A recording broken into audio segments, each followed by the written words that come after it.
ila angkal farrigh qalbaka minal aghyar yamla'uhu bil ma'arifi wal asrar. Farrigh, balik lagi-lagi Imam Ibn Athaillah As-Sakandari dengan bahasa yang berbeda, dengan hikmah yang berbeda, lagi-lagi menggiring kita untuk segera menyadari pentingnya menjaga hati kita yang gampang sekali terpengaruh dengan urusan dunia.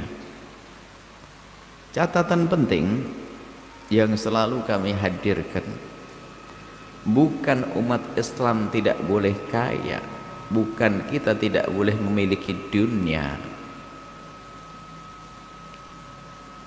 akan tetapi hendaknya kita bebaskan hati kita daripada dikuasai oleh dunia, sehingga kita benar-benar merdeka dari dunia. Enggak pernah ada gelisah dengan datang perginya kekayaan, tapi di saat diberi oleh Allah kekayaan, dia bisa banyak berbuat baik dengan kekayaannya. Maka tampak manusia-manusia yang mudah berderma, sehingga kalau kita lihat orang tersebut tidak ada masjid dibangun kecuali ikut andil di dalamnya, tidak ada madrasah dibangun kecuali ikut-ikutan, ada santunan yatim piatu fakir miskin ada di sana. Padahal dia orang kaya raya, bahkan terlihat dalam kesibukannya sehari-hariannya adalah bekerja cari duit, tapi di otak dan di hatinya adalah bagaimana duit kalau sudah terkumpul berguna untuk umat Nabi Muhammad sallallahu alaihi wasallam. Lihat, mengumpulkan kekayaan tapi untuk kebaikan. Tapi kalau orang dikuasai oleh dunia, lihat, dia mengumpulkan kekayaan sambil berbuat jahat kepada sesama, bermacam-macam tingkat kejahatannya, mulai dari berbohong di pasar sampai merebut waris saudaranya. Padahal terlihat dia juga sujud, tapi hatinya hati yang dikuasai oleh kecintaan kepada dunia. Lihat, nggak pandang sanak kerabat dan saudara, waris pun direbut, nggak peduli dia. Kalau sudah orang berebut waris saudaranya, apakah kebayang di dalam pikiran kita, otak kita, kalau dia bisa berderma dengan ikhlas? Nggak mungkin. Kalaupun dia berderma, tentu ada harapan sanjungan manusia yang dicari. Wong saudaranya saja duitnya diembat, waris saudaranya disikat. Itu semuanya permasalahan dari yang dibahas oleh Ibn Athaillah Sakandari. Kalau sudah orang dikuasai oleh kecintaan kepada dunia, dia jadi apa saja juga jahat. Dia jadi pengurus masjid, kota amal masjid habis dia. Pengurus yayasan, jadi duit yayasan jadi anting istri dan gaun istrinya. Tapi kalau sudah hati itu baik, lihat, tidak berpengaruh dengan dunia. Kalau jadi raja, Raja Sulaiman, Raja Daud, jadi Sultan Muhammad Al-Fatih, enggak pernah tergiur dengan dunia, akan menggunakan dunia untuk kebaikan. Dan ini yang harus kita mantapkan di hati kita saat ini. Maka dikatakan oleh Ibn Athaillah Sakandari, hari ini adalah farrih qalbaka minal aghyar, kosongkan hatimu daripada dililit oleh dunia. Dunia itu jadikan di tanganmu, jangan kau jadikan dunia di hatimu. Dan kita selalu minta kepada Allah, ya Allah, jadikan dunia di tangan kami, jangan kau jadikan dunia di hati kami. Boleh memiliki dunia tapi di tangan, jangan di hati. Makanya sifat bakhil, sifat pelit itu karena apa? Dunianya di hati. Kenapa orang rela mengambil milik saudaranya? Karena dunianya di hati, hatinya tertutup. Sehingga kalau sudah hati tertutup dengan kecintaan dunia, lihat, kebaikan-kebaikan susah dilakukan. Kalaupun dilakukan tidak tulus karena Allah, sebaliknya yang kebuka adalah pintu kejahatan. Sehingga dikatakan hubbud dunya ra'su kulli khati'atin, cinta dunia adalah sumber kesalahan. Memang itu bukan hadis. Ada sebagian mengatakan hadis, tidak, itu bukan hadis, tapi makna yang dihadirkan, maknanya benar. Kalau sudah orang dikuasai cinta dunia, lihat, dia bisa saja meninggalkan sholat demi 600.000, melepas kerudung demi 600.000, kerja 600.000, kemudian apalagi berbohong atas nama Allah demi keuntungan yang sedikit, dan masih banyak. Nah, Ibn Athaillah As-Sakandari ingin membawa kita untuk menjadi orang merdeka, sehingga kalau memang betul dia punya kekayaan dunia, ya kaya bener dia, menikmati dunia, enggak pernah dikuasai dengan kegelisahan. Jadi betul di saat dia diberi Allah kekayaan, Masya Allah, yang ada di hati dan pikirannya adalah dia senang dan ingin bersyukur dengan kekayaannya, pengen berbuat baik, nggak ada henti-hentinya dia, bermacam-macam kebaikan ingin dihadirkan. Bahkan yang ada adalah kesedihan jika suatu ketika mendengar informasi kebaikan tapi dia tidak bisa berbuat. Dan itu ada, dan mungkin Anda pun di saat iman Anda kuat, Anda pernah merasa sedih di saat ada orang fakir yang minta bantuan kepada Anda, lalu Anda tidak punya duit, dan Anda mungkin menitikkan air mata. Atau ada gotong royong membangun musola menjelang Ramadan di kampung Anda, orang pada berderma tapi Anda nggak punya duit, mungkin Anda sedih waktu itu iman. Itu iman yang ada di dalam hati. Sehingga kalau Anda menjadi orang kaya, tentu Anda yang akan mencukupi semuanya, hanya karena belum ada uang saja, tapi ada kerinduan berbuat baik. Lihat itu. Kalau orang sudah hatinya baik, jadi apapun dia selamat, jadi raja yang selamat. Tapi kalau sudah hati kotor, jadi ustadz juga ustadz pembohong, pendusta, menjual agama, dan seterusnya. Bahkan lebih serem lagi dia sebagai ustadz penjual agama. Agama dijual demi kepentingan dunianya, dan itu ada disebutkan oleh zaman Nabi. Nabi sudah menyebutkan orang-orang begitu itu ada dari masa ke masa. Artinya nasihat Ibn Athaillah As-Sakandari bukan hanya untuk orang awam, siapapun. Ya, kalangan ustadz pun juga masuk di dalamnya, asalkan dia merasa hamba Allah, merasa hamba Allah. Lah kalau sudah hati itu berusaha dibebaskan daripada keterikatan dengan dunia, farrih qalbaka minal aghyar. Aghyar kata-kata ghair, ghairullah, siwallah, selain Allah maksudnya. Jika sudah kita bebaskan hati kita dari terikat dengan selain Allah, dan makna ini harus dipertajam pemahaman makna ini. Gimana sih tidak terikat kita dengan selain Allah, begitu. Itu pernah kita hadirkan di majelis ini.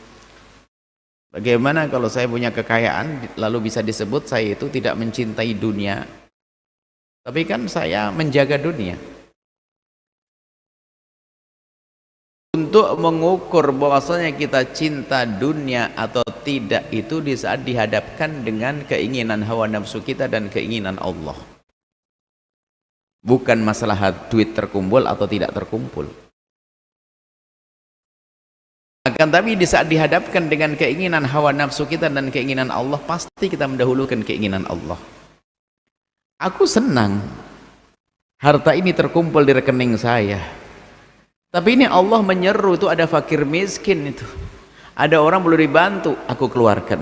Biarpun dia punya duit kaya raya, berarti tidak terikat hatinya dengan harta. Dan begitulah kita bisa mengukur diri kita sendiri. Bukan berarti tidak memiliki harta, awas jangan salah paham di sini. Sebab Nabi juga mengajarkan kok menjaga harta itu penting. Jangan aku tidak mau cinta dunia lalu harta kita diambil orang, dibebaskan begitu saja. Oh, enggak. Bahkan disebutkan oleh baginda Nabi, man mata duna malihi mata syahida. Barang siapa yang mati membela menjaga hartanya, mati syahid kok dia. Karena apa? Hartanya orang beriman pasti gunakan untuk kebaikan, untuk ngasih nafkah anak istri. Yang dikatakan memberi nafkah istri adalah jauh lebih besar pahalanya daripada kita berderma untuk perang di jalan Allah. Makanya para suami jangan ragu dengan memberikan nafkah, ternyata jauh lebih gede pahalanya daripada berderma di jalan Allah di medan laga. Maka jalani tugas kerja dengan nikmat, bahasanya ini seperti di medan laga. Kalau orang di medan laga kan berebut, ingin mati syahid. Sementara Anda sebagai seorang suami bekerja karena Allah, maka pilih yang halal agar benar-benar punya nilai pahala di jalan Allah. Yang halal, yang bersih, semakin capek semakin gede kok pahalanya. Bahkan ada hiburan-hiburan yang Allah janjikan melalui lisan Nabi, man amsa kalan min amali yadihi amsa maghfuran lah. Seorang bapak-bapak, seorang suami yang bekerja seharian penuh kemudian di sore harinya pulang berebah karena capek, maka dia amsa kalan amsa maghfuran lah, diampuni oleh Allah. Capek Allah diampuni oleh Allah. Enak semuanya. Apakah ada kegelisahan setelah itu di saat bekerja? Oh enggak.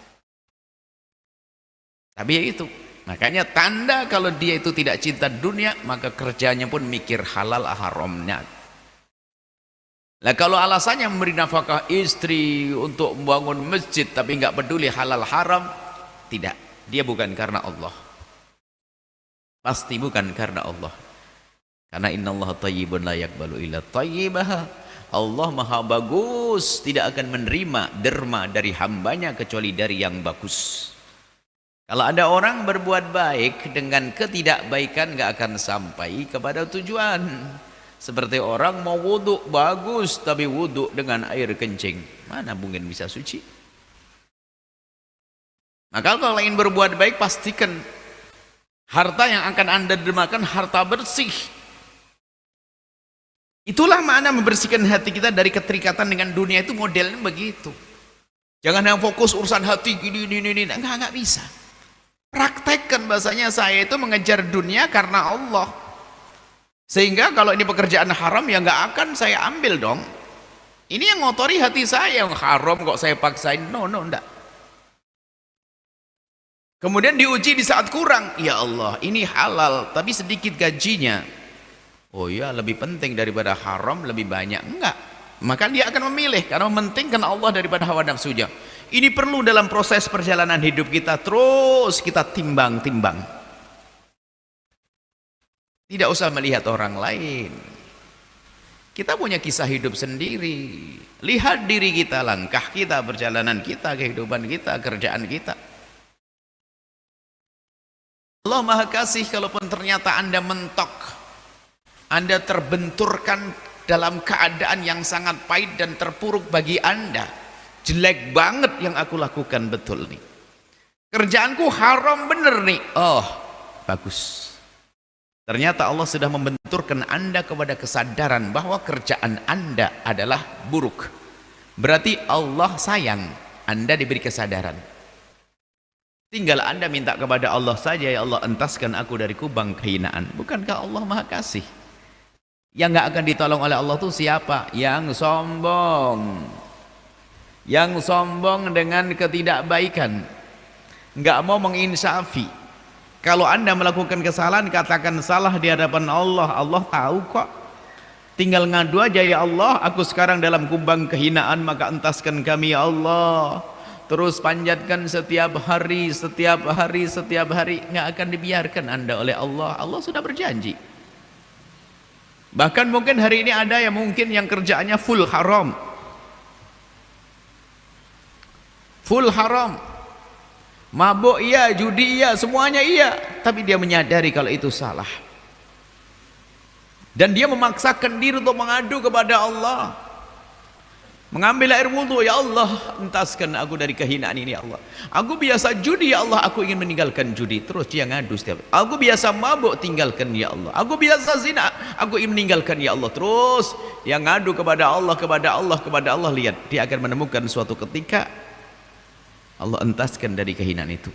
Asalkan satu catatannya, al-insaf, dia punya kesadaran kalau dia berada dalam kubang kehinaan. Makanya kalau orang banyak berhujjah, sudah salah berhujjah. Dalam bahasa, kalau orang Arab mengatakan hujjahnya lebih dosa daripada kesalahannya. Alasannya lebih serem lagi. Sudah salah banyak alasan, Anda pun nek. Kalau orang salah insaf, mohon maaf, selesai. Sementara kita berurusan dengan Allah yang Maha Pengampun. Baik, kemudian setelah kita berusaha untuk seperti itu, menyingkirkan kecintaan dunia dari hati kita, Dengan kita mencermati apapun urusan kita dengan dunia, kerjaan kita, setiap hari, sehari-harian kita. Kalau sudah mulai kita bersihkan, lihat, kerjaanku harus halal, harus diridhoi oleh Allah dan sebagainya. Lihat, berarti sudah mulai benar hati Anda, tidak terikat dengan dunia. Biarpun Anda ternyata kaya raya, maka kaya yang selamat. Maka buahnya dari itu semua apa? Yamla'hu, Allah akan memenuhi hati orang tersebut bil ma'arifi wal asrar, dengan ma'rifah, menjadi orang yang kenal Allah. Ma'rifah itu kan makom tinggi, makom wilayah, kenal Allah yang sesungguhnya. Selama ini kita dengar wali itu apa sih maksudnya? Wali itu adalah orang yang kenal Allah, sehingga kalau gelarnya al-arif billah, orang yang kenal Allah dengan sesungguhnya sebagai penciptanya. Seorang hamba yang mengenal Allah yang maha kasih, seorang hamba yang mengenal Allah yang maha kuasa untuk menyiksa hambanya. Apa yang terjadi kepada seorang yang ahli ma'rifah? Lempeng jalannya, lurus, hidupnya benar, karena dia kekasih Allah. Jadi wali itu yang namanya arif billah, itu orang yang mengenal Allah dan mengenal dirinya, sehingga dia menjadi orang yang mahfud, terjaga, perilakunya terjaga, kebaikannya terus meningkat, maksiat mudah dihindari. Itu ahli ma'rifat, arif, ahli ma'rifah, kenal Allah. Makanya kalau bicara kenal Allah itu jangan dibawa ke lautan yang luas sehingga orang malah nggak paham apa. Kok pembicaraan yang luas? Ada sebagian orang membawa masalah ma'rifah Allah tuh gini, ini bukan. Jangan dibawa kepada hal yang orang nggak sanggup. Ma'rifah kenal Allah tuh gimana sih? Kan ada makomnya na istighraq, tenggelam dalam kecintaan kepada Allah. Itu masalah dzauqiyat. Rasa nggak bisa diceritakan. Kalau Anda sampai, akan sampai. Rasa itu nggak bisa diceritakan. Tapi dirasakan oleh seorang hamba, mana mungkin rasa diceritakan? Anda belum pernah makan namanya rutop. Saya paling suka rutop. Atau saya pergi ke Arab sana, cerita tentang manisnya buah manggis. Orang Arab bingung, manggis kayak apa sih? Saya kasih manggis, digigit kulitnya, pahit, langsung dibuang. Baru tak belah begini, manis dalamnya, baru teriak, oh di dalamnya rupanya. Nggak ngerti cara makan manggis ya. Kalau saya bercerita tentang manisnya buah manggis di Arab sana, nggak nyambung. Dia akan bercerita kayak kurma manisnya, oh enggak. Kayak gula, enggak. Ya namanya rasa, nggak bisa. Sama dzauqiyat, urusan orang mengenal Allah itu rasa. Kalau sudah orang sama-sama merasakan, baru menyebut saja sudah sama-sama tahu.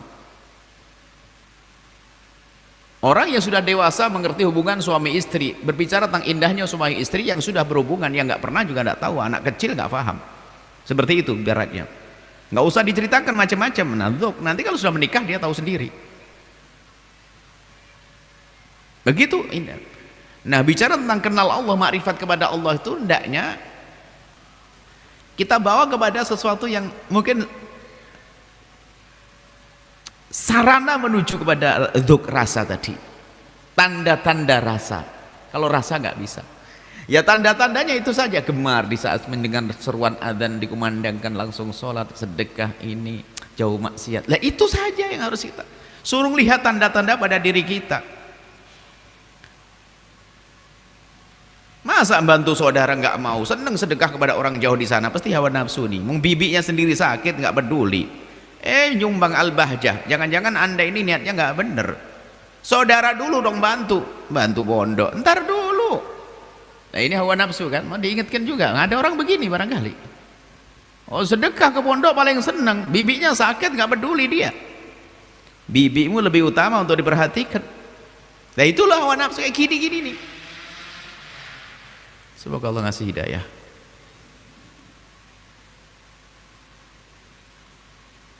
Dan selamat.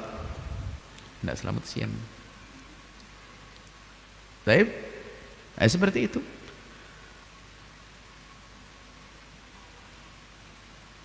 Nah, mari kita semuanya bicara tentang makrifat kepada Allah ya seperti itu. Kenal Allah dengan mata kita, dengan telinga kita. Sehingga kalau sudah orang kenal Allah dengan matanya, ya tidak melihat sesuatu kecuali yang yang kebayang adalah untuk Allah. Kalau haram pasti nggak mau, halal baru mau. Dengar yang baik, tutur kata berguna, langkah-langkahnya menuju tempat yang baik, itu arif billah. Bukankah disebutkan ya, kalau orang yang kenal Allah, para kekasih Allah itu kan dimulai dari melakukan kefarduan. Mata qarraba ilayya, mata takarrub ilayya, kepadaku dengan faraid, dengan fardu, kemudian melakukan kebaikan dengan nawafil, hatta uhibbahu, sampai aku mencintai. Kalau sudah Allah mencintai seorang hamba, apa dalam hadis qudsi disebutkan, kalau aku sudah mencintai seorang hamba, aku akan menjadi matanya untuk melihat, aku akan menjadi telinganya untuk mendengar, aku akan menjadi kakinya untuk melangkah. Allah menjadi mata kita, maknanya gimana? Allah menjaga mata kita, susah ngelihat yang haram. Allah menjadi telinga kita, susah dengar yang haram. Allah menjadi kaki kita, susah melangkah kepada yang haram, mudah melangkah kepada kebaikan. Nah itu loh harus kita jadikan bahan koreksi kepada kita. Namanya ma'arif. Allah akan, nah dari hati tadi yang sudah betul-betul kita bersihkan dari keterikatan dengan dunia yang menjerumuskan, dengan cara yang kami sebutkan tadi, maka secara otomatis lihat orang ini begitu mudahnya untuk melakukan kebaikan karena dia kenal Allah. Ada ma'arif. Allah berikan di hatinya al-ma'arif dan asrar, sir, rahasia, keajaiban hati. Keajaiban hati. Orang itu senang tuh kalau dapat hadiah, kan biasanya begitu, iya kan?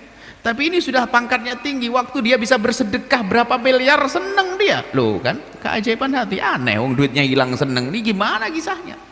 Kalau belum sampai makomnya nggak bisa. Waduh, duit gitu banyak kan, buat karyawan, buat toko baru.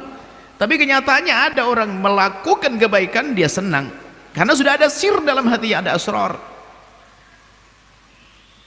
Makanya muncullah seorang istri yang mengabdi kepada suaminya dengan penuh kebanggaan dan kesenangan.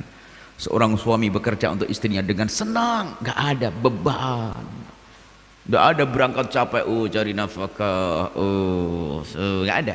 Tapi semuanya dengan senang, karena sudah ada sir dalam hatinya, ngerti kalau itu kebaikan. Sehingga sampai dalam keadaan yang orang pada ketakutan, dia senang. Ya Rasulullah, saya mau ikut apa? Ikut di medan laga. Aku ingin mati di medan laga. Loh, mati dicari, bayangkan. Orang pengen hidup. Ini kan sudah makom tinggi banget. Kata Nabi, berjanalah, peranglah kau paling depan. Perang paling depan, belum mati. Ya Rasulullah, aku belum mati. Ya perang lagi. Datang lagi, masih hidup lagi. Ya Rasulullah, aku belum mati. Ya perang lagi. Datang lagi Nabi, ya Rasulullah, belum mati. Kata Nabi apa? Kalau orang belum waktunya mati, nggak akan mati. Tapi yang jelas, bagaimana seorang rindu untuk mati, nyawanya rela dilepas untuk Allah. Nah ini kan asrar, ada senengnya di situ. Dan sekarang kita lihat kesenangan kita di mana. Kalau kesenangan kita urusan egois pribadi, berarti nggak ada sir dalam hati kita. Tapi tiba-tiba kesenangan Anda di saat Anda bisa membantu orang tua Anda bisa memenangkan perlombaan membantu orang tua Anda dibanding saudara Anda, berarti Anda punya sir di hatinya. Anda bisa mendahului membayar rumah sakit orang tua Anda punya sir di hati Anda. Anda bisa mendahului bangun masjid, ternyata Anda punya sir di hati Anda. Anda senang berlomba-lomba fastabiqul khairat, Anda punya sir teman. Itu loh, bicara sir itu sederhana saja. Jangan sir yang aneh-aneh, ngelantur-lantur begitu, nggak pakai sholat jamaah subuhnya, nggak ada tahajudan, bukan itu. Sir begini. Dan ini dirasakan, Anda pun pernah merasakan kan? Di saat ingin membantu orang dan Anda bisa berhasil, senangnya luar biasa. Sir fil qalb, ada rahasia di hati, ajib. Kok senang duitnya hilang? Kok senang tenaganya? Karena apa? Ada mahabbah di dalam hatinya, ada cinta di dalam hatinya. Itulah yang diingin oleh Ibn Athaillah Sakandari.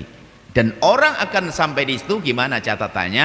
Tadi ikatan di dunia. Ingat, kalau orang hati masih ada ikatan dunia, seorang anak bantu ayahnya yang sakit, harapannya hanya agar sertifikat tokonya pindah atas nama dia. Nggak ada nikmat dia. Nolong orang pamrih, barangkali saya dapat balasan dunia. Hati yang rusak. Makanya membebaskan dari ikatan dunia akan membuahkan ma'arif, dan asrar. Semoga Allah memilih kita menjadi hamba-hamba terkasihnya, mudah melakukan kebaikan, menjauhi kemungkaran, dan selalu memberikan kepada kita kebahagiaan di dunia dengan kebaikan-kebaikan bisa kita lakukan, dan semoga kelak kita menjadi ahli surga Allah Subhanahu wa taala. Wallahu a'lam bissawab.